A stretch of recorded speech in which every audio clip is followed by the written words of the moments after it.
ഈ നിയമസഭാ തെരഞ്ഞെടുപ്പിനെ പ്രവാസികളും വളരെ പ്രതീക്ഷയോടുകൂടിയാണ് കാത്തു നിൽക്കുന്നത്.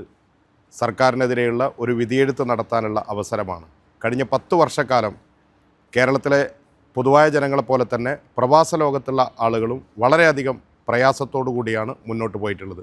സംസ്ഥാനത്തിൻ്റെ വരുമാനത്തിൽ വലിയൊരു ശതമാനം പണം വിദേശ നാണ്യം നാട്ടിലേക്ക് അയക്കുന്നത് പ്രവാസികളാണ്. 2.16 ലക്ഷം കോടി രൂപയാണ് കേരളത്തിലേക്ക് വിദേശത്തു നിന്നും വരുന്നത്. അത് പ്രവാസികളുടെ അധ്വാനത്തിൻ്റെ ഫലമാണ്. എന്നാൽ കേരള സർക്കാർ ഈ പ്രവാസികളെ പരിഗണിച്ചുകൊണ്ടുള്ള യാതൊരുവിധ പദ്ധതികളും ഇതുവരെ നടപ്പിലാക്കിയിട്ടില്ല. വാഗ്ദാനങ്ങൾ ഒരുപാട് നടത്തിയിട്ടുണ്ട്. അതിലൊന്നുപോലും നടപ്പാക്കാത്ത ഒരു സർക്കാരാണ് ഈ തെരഞ്ഞെടുപ്പിനെ നേരിടാൻ വേണ്ടി വരുന്നത്. തീർച്ചയായും UDF വോട്ട് നൽകുന്നതിലൂടെ സർക്കാരിനെതിരെയുള്ള ഒരു വിധിയെഴുത്തായി ഇതിനെ മാറ്റാൻ നമുക്ക് സാധിക്കും.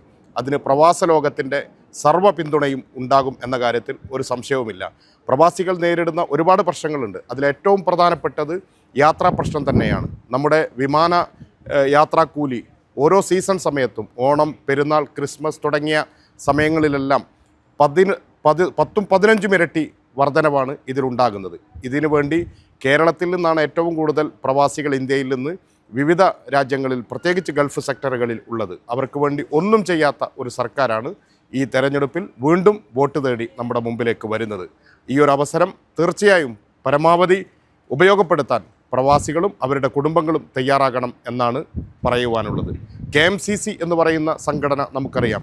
കഴിഞ്ഞ കോവിഡ് സമയത്തും കേരളത്തിൻ്റെ പ്രളയകാലത്തും വളരെയധികം ഒരു സർക്കാർ സംവിധാനം പ്രവർത്തിക്കുന്നതിനേക്കാൾ കൂടുതൽ ചെയ്തിട്ടുള്ള ഒരു സംഘടനയാണ്. നാട്ടിൽ പ്രളയമുണ്ടായപ്പോൾ റീബിൽഡ് കേരള എന്ന പേരിൽ കേരളത്തിൻ്റെ മുഖ്യമന്ത്രി മുന്നോട്ട് വന്നപ്പോൾ അതിനെ രാഷ്ട്രീയം മറന്ന് പിന്തുണച്ച ഒരു സംഘടനയാണ് KMCC. അതുപോലെ കോവിഡ് എന്ന മഹാമാരി ഗൾഫ് മേഖലയിലാകെ ഭീതി പടർത്തിയ ആ കാലത്ത് ഇവിടെയുള്ള പ്രവാസികളെ നാട്ടിലെത്തിക്കുന്നതിന് വേണ്ടിയും അവർക്കാവശ്യമായ എല്ലാ സൗകര്യങ്ങളും സഹായങ്ങളും ചെയ്തു നൽകാനും സർക്കാരുകളും അതിൻ്റെ സംവിധാനങ്ങളും പരാജയപ്പെട്ട സമയത്ത് അത് ഏറ്റെടുത്ത് ചെയ്യുവാൻ സാധിച്ച ഒരു സംഘടനയാണ് KMCC എന്ന് നമ്മൾ മനസ്സിലാക്കുന്നു. എന്നാൽ ആ സംഘടനകളെയോ അതിൻ്റെ മറ്റ് പ്രവർത്തനങ്ങളെയോ ഒരു വിധത്തിലും സഹായിക്കാത്ത ഒരു സർക്കാരാണ് കഴിഞ്ഞ 10 വർഷം കേരളം ഭരിച്ചിട്ടുള്ളത്.